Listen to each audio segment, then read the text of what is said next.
renouncing material sense gratification and happiness, and performing all desirable activities such as charity, sacrifice, chanting, vows, and austerities with the purpose of achieving me, these constitute actual religious principles by which those human beings who have actually surrendered themselves to me automatically develop love for me. What other purpose or goal could remain for my devotee? When one's peaceful consciousness, strengthened by the mode of goodness, is fixed on the personality of Godhead, one achieves religiosity, knowledge, detachment, and opulence. When consciousness is fixed on the material body, home, and other similar objects of sense gratification, then one spends one's life chasing after material objects with the help of the senses. Consciousness, thus powerfully affected by the mode of passion, becomes dedicated to impermanent things, and in this way irreligion, ignorance, attachment, and wretchedness arise.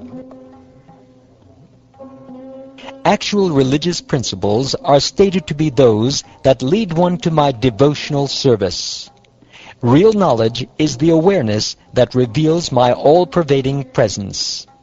Detachment is complete disinterest in the objects of material sense gratification, and opulence is the 8 mystic perfections such as anima siddhi.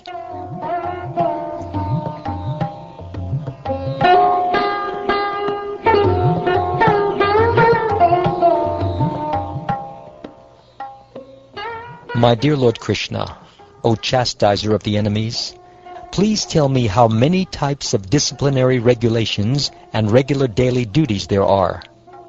Also, my Lord, tell me what is mental equilibrium, what is self-control, and what is the actual meaning of tolerance and steadfastness. What are charity, austerity, and heroism, and how are reality and truth to be described? What is renunciation, and what is wealth? What is desirable, what is sacrifice, and what is religious remuneration?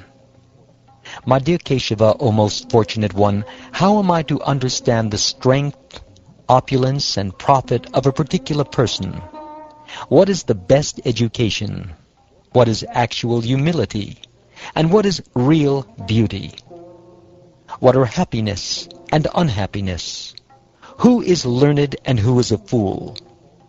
What are the true and false paths in life, and what are heaven and hell? Who is indeed a true friend, and what is one's real home? Who is a rich man, and who is a poor man? Who is wretched, and who is an actual controller? O Lord of the devotees, kindly explain these matters to me along with their opposites. O Uddhava, non-violence, truthfulness, not coveting or stealing the property of others, detachment, humility, freedom from possessiveness, trust in the principles of religion, celibacy, silence, steadiness, forgiveness, and fearlessness are the 12 primary disciplinary principles.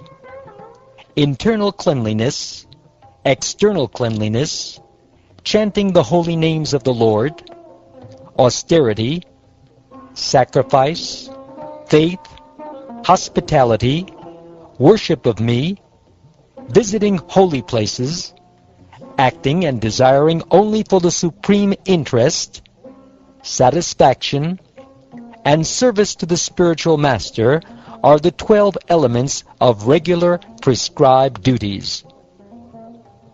These 24 elements bestow all desired benedictions upon those persons who devotedly cultivate them. Absorbing the intelligence in me constitutes mental equilibrium, and complete discipline of the senses is self-control. Tolerance means patiently enduring unhappiness, and steadfastness occurs when one conquers the tongue and genitals. The greatest charity is to give up all aggression toward others.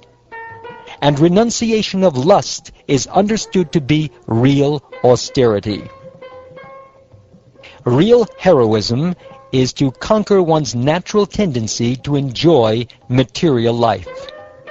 And reality is seeing the Supreme Personality of Godhead everywhere. Truthfulness means to speak the truth in a pleasing way, as declared by great sages.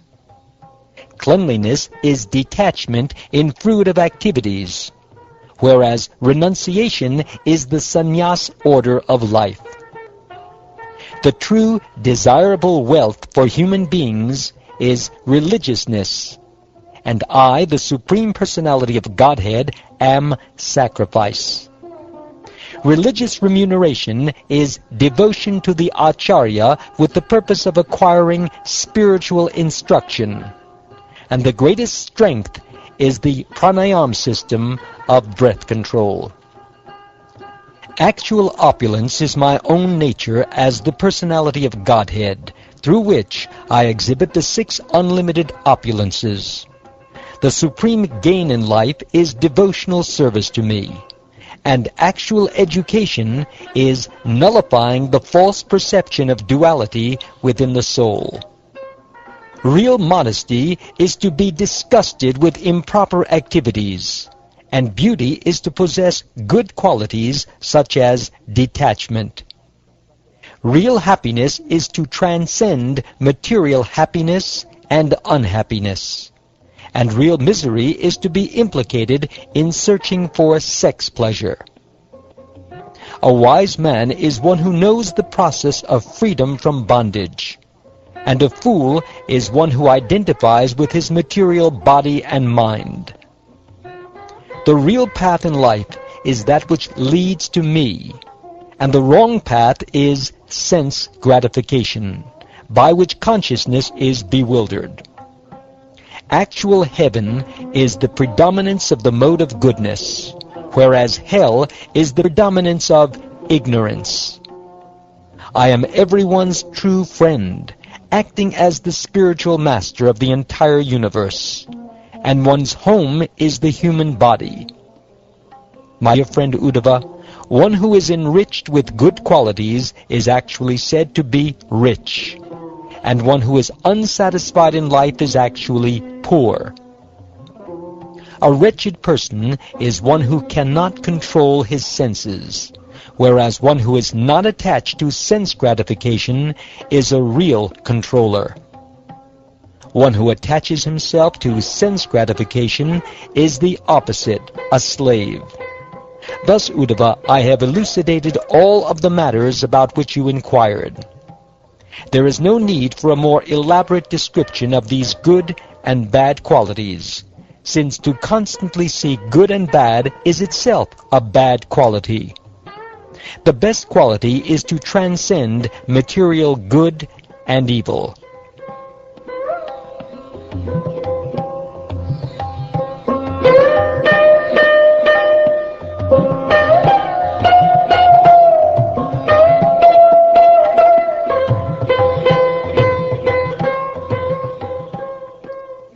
Thus ends the 19th chapter of the 11th canto of the Shrimad Bhagavatam, entitled The Perfection of Spiritual Knowledge.